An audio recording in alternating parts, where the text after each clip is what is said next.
We first touched on this topic a few weeks ago, but here to talk more about the rise in fraud across the U.S. in 2021 is AARP volunteer Connie Grondal of Fargo. Connie, the Federal Trade Commission issued a report recently showing that fraud-related losses tripled in 2021, with nearly 6 million people in the U.S. losing $5.9 billion in fraud schemes. And of the fraud that is reported, there may be more that is unreported. So does this imply that people aren't reporting fraud? Yes, we know that the number of losses and the number of victims is far higher because it's very underreported. And many factors contribute to this, but the main factor we're finding is due to the abundant shame that the victims feel. And this has to change. It starts with how we talk about fraud victims. At AARP, we're really committed to try to change that narrative that suggests that it's the victim's fault. I know that fraud is very common, and fraudsters are getting very, very sophisticated about how they do things. So of course no one should feel guilt, but how do you go about changing that stigma?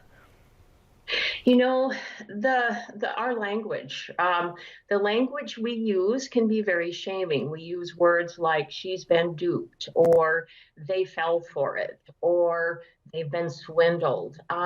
We're really trying to shift the focus to the crime and the criminal.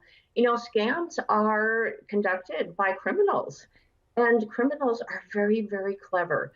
They prey on our vulnerabilities, and they're so masterful at their craft. Fraud is a crime, and no one brings that upon themselves. And if you believe that you've been a victim of fraud, we don't want you to feel bad. We want you to report it as a crime. So just in case that we can be on the lookout for these scams, what are the big scams that you're seeing right now? Well, with tax season, the IRS scams are on the rise and will be well after the tax deadline. What might someone targeted in an IRS scam experience? So what should people be watching out for?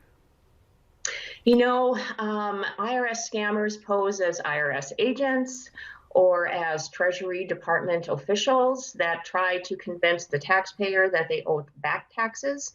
And if they don't pay those immediately, they'll be arrested. And to remember, this is not how the IRS operates. Anytime a taxpayer does face a tax problem, the real IRS will reach out by mail, and they'll not call unless they haven't received a response from multiple letters.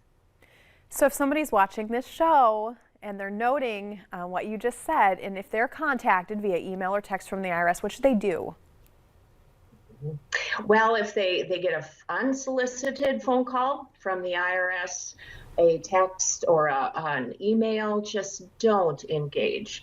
And if you think by chance that you do owe back taxes or have another problem with the IRS, reach out to them at a published number. And that is 1-800-829-1040, or go online at irs.gov/back taxes. Well, we always want to be on the lookout and try to protect our personal information. So if somebody has more questions, or they just want to talk to somebody, or if they think they've been scammed, how can they reach out for information?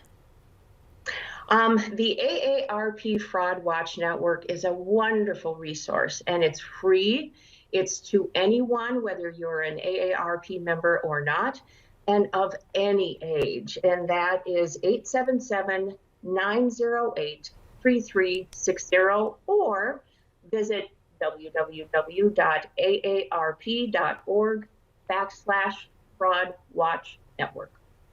All right, Connie, thank you so much for talking to us about this, because it is a very big issue that a lot of people experience. And so if you're watching this and you have unfortunately been scammed, or you've experienced fraud, don't buy into the stigma. That's okay. Reach out to AARP and they can help. Right. Thanks again, Connie. You're welcome. Thank you. All right, stay with us. We have a lot more North Dakota Today coming up right after this break.